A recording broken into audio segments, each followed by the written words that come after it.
बिस्मिल्लाहिर्रहमानिर्रहीम, अस्सलाम वालेकुम। बेनकाब न्यूज़ के साथ मैं हूं सना हुसैन। चलते हैं खबरों की जानिब। एससीओ कॉन्फ्रेंस में शिरकत करने वाले वफूद के सरबराहान के नाम जारी। वज़ारत ख़ारजा ने 15 और 16 अक्टूबर को इस्लामाबाद में होने वाली एससीओ कॉन्फ्रेंस में शिरकत करने वाले ममालिक के वफूद के सरबराहों के नाम जारी कर दिए।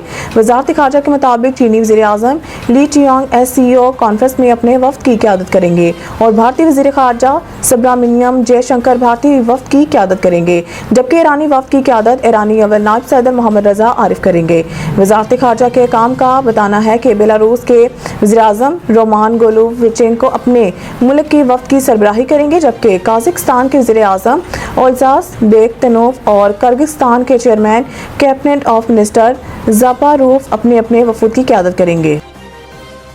पीटीआई इमरान खान से सियासी मुलाकात के लिए सहूलतकारी चाहती है, इसलिए ब्लैकमेल कर रही हैं।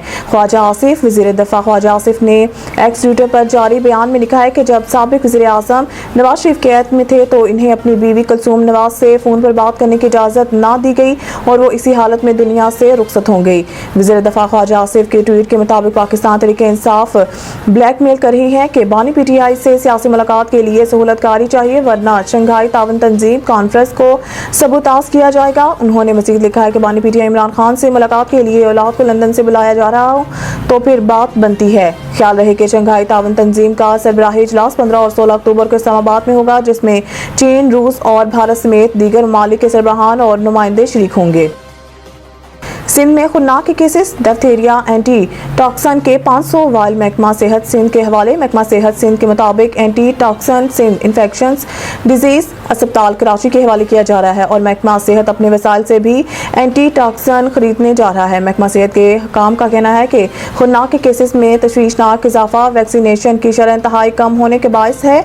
दूसरी जानब सिंध भर से खुरनाक से मुतासरा बच्चों और बड़े अफराद को सिंध इन्फेक्शनस डिजीज अस्पताल कराची भेजा जा रहा है। सूबे के दीगर बड़े अस्पतालों को भी खुरनाक के केसेस का इलाज करने के लिए बेड्स और वार्ड मुख्तस करने की हिदायत की गई है। हकाम ने बताया है कि इस साल कराची समेत सिंध के कई शहरों में खुरनाक से कई बच्चे और अफराद जाँ बहक हो चुके हैं।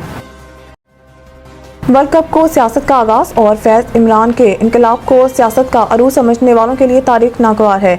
बिलावल आईनी अदालत के क़याम से मुतालिक अपने बयान में बिलावल भुट्टो ज़रदारी का कहना था कि तारीख का है कि वज़ीर आज़म, जजेस और इस्टेब्लिशमेंट बदले बदलती रहे। पीपल्स पार्टी कभी अमरों और जजेस की तरह मनमानी से कानून साजी नहीं करती। बिलावल भुट्टो ज़रदारी के मुताबिक पीपल्स पार्टी अपनी नस्लों के लिए अहदाफ हासिल करने की कोशिश करती है। क्रिकेट वर्ल्ड कप को सियासत का आगाज जनरल फैज़ और बानी पीटीआई के इनकलाब को सियासत का अरूज समझने वालों के लिए तारीख नागवार है। उन्होंने कहा है कि सुप्रीम कोर्ट के जज जस्टिस दराब पटेल के तजर्बे ने साबित किया कि वफाकी आईनी अदालत ज़रूरत थी। जस्टिस पटेल ने आईनी अदालत का ख्याल आसमा जहांगीर, IA रहमान और दीगर से शेयर किया था और आसमा जहांगीर और IA रहमान जस्टिस पटेल के ख्याल से मुत्फिक थे। मज़ीद न्यूज़ और अपडेट के लिए देखते रहिए बेनकाब न्यूज़।